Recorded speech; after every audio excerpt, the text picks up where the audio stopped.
Chapter 4. Maaga akong gumising at nagbihis, dahil ngayong araw kami pupunta ni Earl kay Lore. Magandang umaga. Bati ko sa mga katulong na nasa kusina. Pwede bang ako na ang maghanda ng almusal para kay Earl? Baka po pag-alitan kami ni Sir. Nakatungong sagot nung isa. Akong bahala. Nginitian ko sila kaya tumango sila bago lumabas ng kusina. Nagsimula na akong maghanda at magluto. Fried rice, hotdog and ham ang napili kong almusal namin, favorite ko kasi hehe. What are you doing? Nakangiting hinarap ko si Earl kaso medyo nailang ako kasi nasa likod niya ang mga kaibigan niya. Nagluto ako ng almusal. Napakagatlabi, ako kain na. Tahimik naman silang nagsiupo. Hindi ko alam kung uupo din ako kasi nahihiya na ako. Sit beside me. Malamig na sabi ni Earl. Sige. Tahimik akong umupo sa tabi niya. Nagsimula na kaming kumain. Wala bang kape? Tanong ni Cole. I want coffee. Wala kasing kape dito. Sagot ko. Puro gatas. Nagtataka nga rin ako kasi wala akong nakikitang kape dito, puro gatas. What? Nilingon ni RK si Earl. You're addicted to coffee, Earl. Where's your coffee? Shut up. Tanging sabi ni Earl. Nagtaka ako nang ngumisi ang mga kaibigan niya. Aalis ako. Sabi ni Earl kaya natigilan ako. I have important meeting. Ha? Pero sabi mo pupunta tayo kila Lore. Mahinang sabi ko at ramdam kong ito naman ang natigilan. RK will come with you. Hinawakan nito ang hita ko kaya napatingin ako sa kanya. I can't come Floppy, it's important meeting. Medyo nang hinayang ako pero ngumiti pa din ako. Sige, okay lang. Nilingon nito si RK. Don't touch her and always eyes on her. If something bad happens to her, I will shoot your penis. Gosh you brother, inirapan siya ng kapatid. Akong bahala kay Emma. Nang matapos kaming kumain ay umalis na kami ni RK, haste ang akala ko pa naman si Earl ang makakasama ko. You don't want to be with me? Tanong ni RK. Ah hindi, umiling pa ako. Akala ko lang kasi si Earl yung makakasama ko. Aren't you afraid to my brother? Tanong ulit nito. He hurt you. Hindi niya naman yun sinasadya. Mahinang sagot ko. Mabait si Earl. Umiling-iling lang ito habang nakangiti. Ilang minuto pa ay nakarating kami sa tapat ng bahay nila Lore. Nakakapagtaka pa nga kasi alam ni RK ito. Agad akong bumaba at kinalampag yung gate, Lore. Lumabas yung mama niya na may sigarilyo sa bibig. Wala si Lore dito, umalis ka na. Hindi ako naniniwala. Nilibat ko ang paningin ko at nakita ko si Lay na nakasilip sa bintana, may tape ito sa bibig. Andyan po siya. Mabilis kong binuksan ang gate. Hoy babaeng botanding sigaw ng mama ni Lay at hinarangan ako. Panipi. Umalis ka na bago pa kita demanda. Walang kahirap-hirap ko siyang tinalikuran at dirdiretsong pumasok sa loob. Nakita ko si Lay na nakatali sa hagdan, umiiyak ito at may tape sa bibig. Meron din siyang mga pasa at sugat. Lay, nilapitan ko siya. Mabilis kong tinanggal ang tape sa bibig niya. Lay, nandito na ako. Emma, saan ka ba galing? Umiiyak na tanong nito. Nag-alala ako sayo. Mahabang kwento. Tinanggal ko ang tali sa kamay niya. Aalis tayo dito, iaalas kita dito. Emma, binenta ako ni mama. Umiiyak na niyakap ako nito. Kukunin ako nung bumili sakin, Emma ayokong sumama doon. Akong bahala sa'yo Lay. Inalalayan ko siyang tumayo. Bitawan mo ang anak ko sigaw ng mama ni Lay malaking halaga, ang pagkakabili sa kanya kaya dito lang siya, wala po ba kayong awa? Sigaw ko, anak nyo po si Lay, sariling dugo at laman tapos ibebenta nyo. Hindi pa po ba sapat yung mga pananakit nyo sa kanya? Huwag kang makialam. Sinubukan itong kunin si Lay pero mabilis kong hinarang ang katawan ko. Sa laki kong ito hindi niya makukuha si Lay. Napangiwi na lang ako ng pagkakalmutin ako nito. Natigilan lang kami nang may marinig kaming mga sasakyan sa labas, agad lumabas ang mama ni Lay. Emma, nandyan na sila, natatakot ako. Yamakap sa bewang ko nang mahigpit si Lay. Huwag mo akong ibibigay. Hindi kita ibibigay. Niyakap ko din siya. Aalis na tayo dito. Natigilan kami nang may pumasok na mga armadong lalaki sa loob, kasunod nun ang mama ni Lay at mga taong hindi ko inaasahan. Lore, nandito na ang bumili sayo. Sabi ng mama ni Lay at humarap kay Cole na malamig lang ang ekspresyon, Sir, pwede nyo na pong kunin ang anak ko. Men get the woman. Malamig na utos nito kaya mabilis akong hamarang, "Huwag niyong kukunin ang kaibigan ko." Sigaw ko at niyakap si Lay ng mahigpit. "Huwag si Lay. Floppy, let go of her." Malamig na sabi ni Earl pero umiling ako. "Ayoko. Kahit patayin niyo ako hindi ko ibibigay si Lore." Tumulo ang mga luha ko. Si Lay ang pinakamahalaga sa buhay ko, si Lay ang superhero ko, si Lay ang nandyan nung mga panahong nilalay at sinasaktan ako ng mga tao, si Lay ang kaibigan ko at si Lay ang buhay ko. Ayokong mawala si Lay sakin. "Emma, wag na si Lay, iba na lang." Nilangon ko si Colm. "Magkano ba binenta si Lay?" "Babayaran ko ng paunti-unti, wag mo lang siyang kunin." "She will come with me." Matigas na sambit nito at lumapit sa amin. Hinawakan niya sa braso si Lay at pilit hinihila kaya niyakap ko pa ito ng mahigpit. "Get your woman Cameron or else I will hurt her." Malamig na sabi ni Colm. Naramdaman kong may humawak sakin at pilit ako nilalayo kay Lay. Sigaw ko nang tuluyan nila kaming mapaghiwalay. "Emma." Sinubukan niya akong abutin pero hinayla siya ni Colm palabas. Tinulak ko naman si Earl at agad silang hinabol. Mabilis kong tinulak si Colm at niyakap si Lay. "Tara na Lay." Sinubukan naming tumakbo pero sabay din kaming bumagsak nang may tumusok sa leeg namin. Tanging pagbuhat na lang ni Colm kay Lay, ang nakita ko bago ako tuluyang lumunin ng dilim. Nang magising ako nasa kwarto ko na ako sa bahay ni Earl, napabalikwas ako nang bangon nang maalala ko ang mga nangyari. Si Lay. Kahit nanginginig ang aking katawan ay tumakbo ako palabas ng kwarto. Akmang lalabas ako ng pinto pero mabilis na hamarang ang mga tauhan ni Earl. "Padaanin niyo ako." Matigas kong sambit pero hindi sila kumibo. "Where do you think you're going?" Nilangon ko si Earl at tinaliman ng tingin. "Ikaw." Dinuro ko siya. "Alam mo ang gagawin ni Colm pero hindi mo sinabi. Go back to your room." Sa halip ay sagot nito.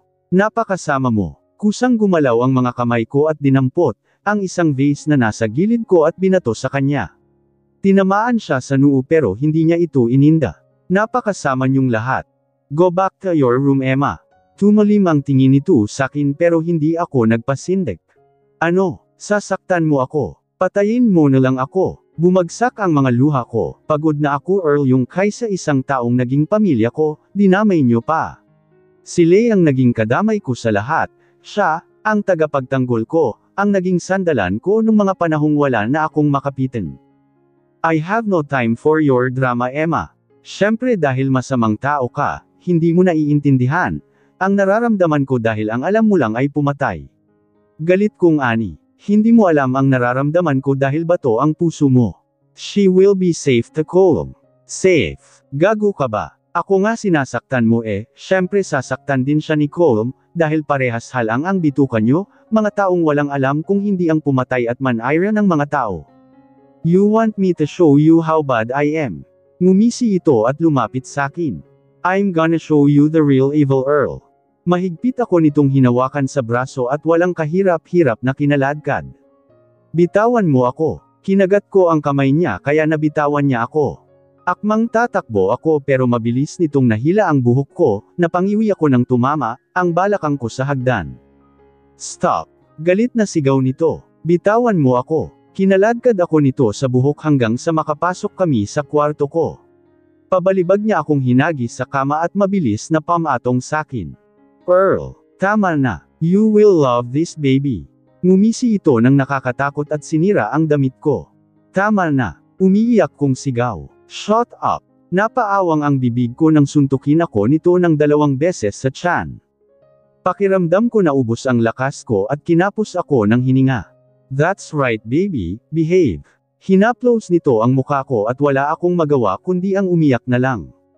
"Tama na." Humihikbing saad ko. "Earl." Bigla itong natigilan. "Shit. I'm sorry Floppy." Binalot niya ako sa kumot at niyakap ng mahigpit. Lalo akong napaiyak sa ginawa niya. "I'm sorry. I didn't mean it promise. I'm sorry." Ramdam ko ang paghalik niya sa noo ko. I'm sorry stop crying please. I won't do that again." Humarap ito sakin at hinawakan ako sa pisngi. "I won't do that again promise." Hinalikan ako nito sa noo bago lumabas ng kwarto. Napahagulgol na lang ako bago niyakap ang sarili ko. Bumukas ang pinto at iniluwal nun si Manang Selly, kita ko ang pag-aalala sa kanya. Anong ginawa niya sa'yo? Alalang nilapitan ako ni Manang Selly. Emma. Manang. Niyakap ko siya. Gusto ko na pong umalis dito, nakakatakot siya. Gagawa ako ng paraan, Emma, ilalayo kita kay Earl. Isang linggo na ang lumipas simula nang mangyari ang pananakit sa akin ni Earl at ang tangka niyang paggahasa sa akin. Ang sabi ni Manang ay pinapuntahan siya ni Earl sa kwarto, tapos ay umalis ito at hanggang ngayon ay hindi pa siya bumabalik. Sinubukan ko ring tumakas pero hindi ko magawa dahil ang daming bantay. Emma, napatingin ako sa nagsalita. Ken. Ngumiti ito at umupo sa tabi ko. Nandito ako sa pool area, nakaupo at nakababad ang mga paa sa tubig. I heard what Kuya did to you. Sabi nito. Sorry for that. Hindi mo naman kasalanan. Nginitian ko siya ng tipid na saan siya. You still care for him, right? Tanong nito at wala sa sariling napatango ako. Hindi ko alam sa sarili ko kung bakit nag-aalala ako para sa kanya, hinahanap-hanap ko siya sa kabila ng mga ginagawa niya sa akin. He always drunk. Sabi ni Ken. He lashes himself 50 times, he ordered his men to beat him and lastly he shooted his shoulder. Bigla akong nangamba. Nasaan siya? He's in his condo. Sagot nito. Do you want to go to him? Kusang tumango ang mga ulo ko, natawa naman si Ken at tumayo kaya tumayo na din ako. Samahan kita. Nagtungo kami sa parking akmang sasakay na kami sa kotse, pero hinarang kami ng mga tauhan ni Earl. Hahatid ko siya kay Master. Malamig na sabi ni Ken kaya tumabi ang mga tauhan ni Earl. Sakay na. Sumakay na ako at sumakay na din siya. Okay lang ba siya ngayon? Tanong ko habang nasa biyahe. He's not. Seryosong sagot nito. Ayaw niyang ipagamot ang mga sugat niya, pinapatay ata ang sarili niya. Napanguso na lang ako. Ilang minuto ay huminto kami sa isang mataas na building, bumaba si Ken kaya bumaba na din ako. Yes sir, how may I help you? Malantad na tanong ng babae kay Ken. The Earl Cameron. Malamig na sagot ni Ken. Make it fast miss before I shoot your head. Napatitig ako kay Ken, para siyang mini version ni Earl. Room 203 po. Takot na sabi nung babae. Sumakay kami ng elevator ni Ken. Kumabog ang dibdib ko at gusto kong umatras nang makarating kami sa tapat ng pinto ni Earl. Nandyan siya. May sin-wipe na card si Ken at bumukas ang pinto. Nauna siyang pumasok kaya sumunod na lang ako. Wala naman siya. Mahinang sabi ko habang nililibot ang paningin ko. Baka nasa kwarto. Lumapit ako sa isang pinto doon. Oh. You're big Earl. Shit, lick me more. Continue me Earl. Kahit nanginginig ang mga kamay ko ay binuksan ko pa rin ang pinto, kusang bumagsak ang mga luha ko nang makita si Earl sa loob na walang saplot kasama ang tatlong babae. Bale wala pala ang pag-aalala ko. Napatawa na lang ako ng mapait bago isarado ang pinto, pinunasan ko ang mga luha ko at hinanap si Ken. Nakita mo na siya? Tanong nito. Oo, nakikipag-jack-in-poy sa tatlong babae. Tumawa ako ng peke. Okay naman siya, tara uwi na tayo. Seryosong tumango lang ito bago ako hilahin palabas. Hindi ko mapigil ang hindi mapahagulgol sa loob ng elevator. Parang mas masakit pa yung nakita ko ngayon kesa nung sinasaktan niya ako. Bakit ba ako nasasaktan? Wala sa sariling tanong ko. Ken, ang sakit sa dibdib Ken, bakit ako umiiyak? You're in love to my brother. Hanggang ngayong paulit-ulit pa rin sa isipan ko, ang sinabi ni Ken, in love ako kay Earl. Pero hindi pwede. Ayokong mahalin si Earl, hindi pwede dahil masasaktan lang niya ako, hindi niya susuklian ang nararamdaman ko. Emma iha, kumain ka na. Sabi ni Manang Selly. Hindi ka kumain ng umagon, sige ka papayat ka niyan. Wala po akong gana. Matamlay kong sagot. Wala akong gana sa lahat, gusto ko lang maupo at mahiga buong araw. Oo gutom ako pero parang hindi ko kayang kumain dahil sa mga nakita ko. Obsessed siya sakin pero wala siya dito, may mga babae naman pala siya pero bakit ayaw niya pa akong pakawalan? Haste! May problema ka ba? Umupo si nanay sa tabi ko at hinawakan ako sa kamay. Emma, may nangyari ba? Manang, gusto ko na pong umalis dito. Nasabi ko na lang. Huwag kang mag-alala iha, malapit na. Ngumiti si Manang nang makahulugan sakin. Halika na, kumain ka na, sayang naman yung niluto ko para sa'yo. Dahil nakonsensya ako ay tumayo na ako, sayang naman ang effort kung hindi ko siya pagbibigyan. Wow, mukhang masarap po ah. Nakangiting sabi ko habang nakatingin sa mga pagkaing nakahain. Manang sabay ka na po sakin. Mamaya na ako iha. Sige na po, para may kasabay ako. Ikaw talaga, sige na nga. Umupo na kami ni at sabay kumain. Nasa ganon kaming posisyon, nang pumasok ang hindi ko inaasahan. Pearl, iho, sumabay ka samin. Tumingin ito sakin kaya nag-iwas ako ng tingin. I'm full. Tipid na sagot nito at dumiretso sa ref. Talagang busog ka, 3 babae pinagsabay-sabay mo kanina sabi ko sa isip ko. Ano namang pakialam mo Emma? Wala kang magagawa dahil sunod sonyerin ka lang kay Earl. Iha, baka madurog iyang plato. Nabalik ako sa ulirat nang magsalita si Manang. Napatingin ako sa plato ko na hawak ko pala ng mahigpit. Pasensya na po. I'll go to my room. Palim ni Ezer at dirdiretsong lumabas ng kusina. Umamin ka, may pagtingin ka ba kay Earl? Tanong ni Manang na ikinagulat ko. Wala po ewan. Magulong sagot ko. Hindi ko alam, basta ang alam ko lang po ay bawal ko siyang mahalin, dahil masasaktan lang ako at ayaw ko rin po siyang mahalin kung sakali. Kitang-kita ko sa mga mata mo na mahal mo na siya. Sabi ni Manang. Kung paano mo tingnan si Earl ay ganyan ko din tingnan dati ang asawa ko. Kung pagmamahal nga po ito sana po mawala na rin, malabo rin po na mahalin ako ni Earl. Hindi mo masasabi yan iha. Ngumiti lang ako ng tipid bago nagpatuloy sa pagkain. Nang matapos ako ay bumalik na ako sa kwarto ko, pero hindi ko inaasahan na makikita doon si Earl. Tanging boxer lang ang suot nito at nakadapa pahiga sa kama ko. Malalim ang paghinga nito kaya sigurado akong tulog ito. Dahan-dahan akong humiga sa tabi niya. Tumagilid ako paarap sa kanya, pero nagulat ako nang bigla nitong idilat ang mga mata niya. Akmang aalis na ako pero mabilis nitong ipinalupot ang braso niya sa bewang ko, hinapit niya ako palapit sa kanya, at halos kadangkal na lang ang pagitan ng mukha namin. Let's stay like this for a while. Malamig ang boses niya pero malambing.